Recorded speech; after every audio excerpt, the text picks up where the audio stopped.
Working at Chipotle is pretty much the worst job ever. I mean, I have like scars and burns. Like, I can't even feel this part of my wrist anymore. And my finger was like deeply cut. And this is from working the grill at Chipotle, which is like the hardest job in the whole building, other than being a manager. And at the Chipotle I work at, all the managers keep quitting. Like, literally, we've had 4 managers quit in the past couple of weeks. And some of them are fired, some of them just leave. No one wants to do this job. And then you know what happens? Is that the manager asks me to do 3 other people's jobs. That's what happens when you work at a Chipotle. It's awful. And you know what? They try to hire people. They hire a bunch of dish guys, and the dish guys are like, oh, evening prep is too hard. I don't want to marinate meat. I don't want to do the dishes. I quit. It's not even that hard. Like, they have no idea how much hard a grill is. Like, with grill, you're spinning around on your ass all the time. Like, you got 3 different types of meats on the stove, and you've got to cook chicken and steak in the next 2 minutes and cut all of it. You got to cut one thing while you're cooking another thing, and you got to start another thing and make sure it doesn't burn. Meanwhile, you've got the queso that's cooking in microplastics, and you're like, do I really have to serve this to a pregnant woman? It's nuts. I don't get why they allow this shit. It's crazy to me. You got sunflower oil on the back of my shirt. On the back of my shirt, I'm sure it says rice bran oil. Nope, they use sunflower oil. It's a lie. Straight up a lie. I had a manager come in recently to fill in for another manager who's leaving. And, you know, at the end of the night, we were like doing the shreds. And me and the guy I'm training, we start like beating the meat. We're beating our meat. We're beating it like crazy. And it's in these bags, right? Because you got to take it apart and it's cold. And I was doing that, and she looks over. She's like, no. You can't do this. You can't do this. I was like, who are you again? I've never seen this woman in my life. She just, comes in today as the new manager or whatever. I'm like, this is what I was trained to do. Like, we can't beat it up first before you take it out of the package. Be a little easier. She's like, no. You're losing dozens of pounds of meat a day if you do that. It will all evaporate. Bitch, what? It's going to evaporate? Oh, okay. Now, I didn't say that out loud. I was like, I'm sorry? Like, it's going to are you sure? Yes, you cannot do it this. Okay, fine. So then I just go kneading it with my hands. She runs back over. What are you doing? Do you need to go home?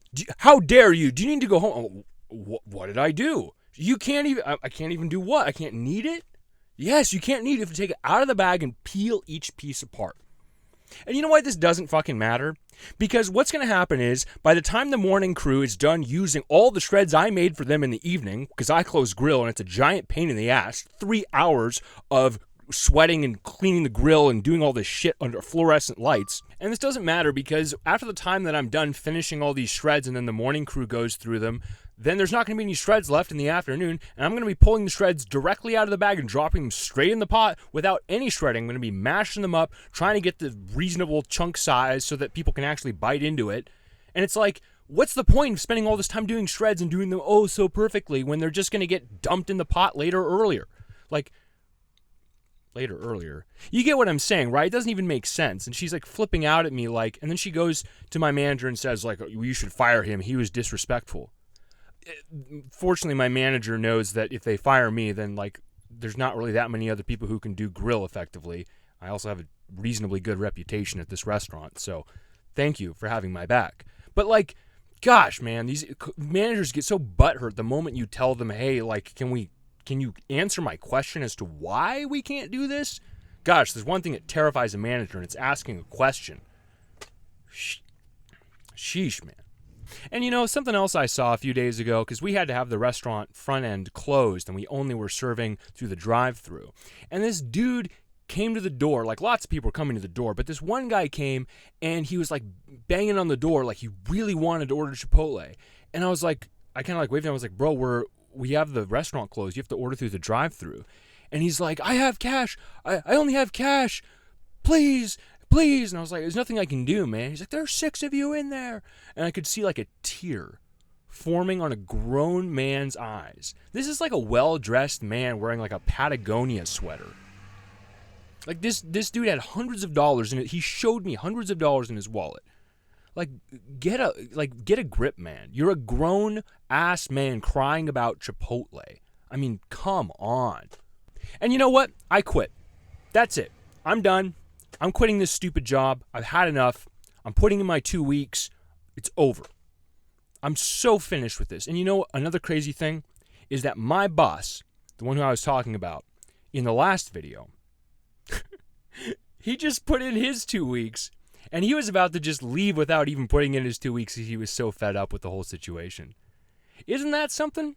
Because this guy worked his ass off as the new general manager, got this store going from the ground up, kept everyone in line, kept these crazy college kids actually doing their jobs, led a great store. And you know what the management team above him said when he ran out of staff? They said, too bad. You're going to keep working. And bro's on salary, so he's making like $13 an hour, working, getting 4 hours of sleep, working every single day to catch up because all these other people have either been fired because he fired them, or they're just not showing up. And he's finally realized, hey, Chipotle does not give a flying fuck about me, no matter how hard I work. And they're actually willing to promote just about anybody who is able to do the job. And they told him he was special. And they told him he was a hard worker and he's cut out for this. Now he's realized that they don't actually give a fuck. He's not that great. He's totally expendable to them. All right, guys, that's it. My camera died. I'm finished. I'm done. I got to move on with my life. Life is too short to do shit that you hate. And I am done working at Chipotle. I'm going to go all in on my software as a service.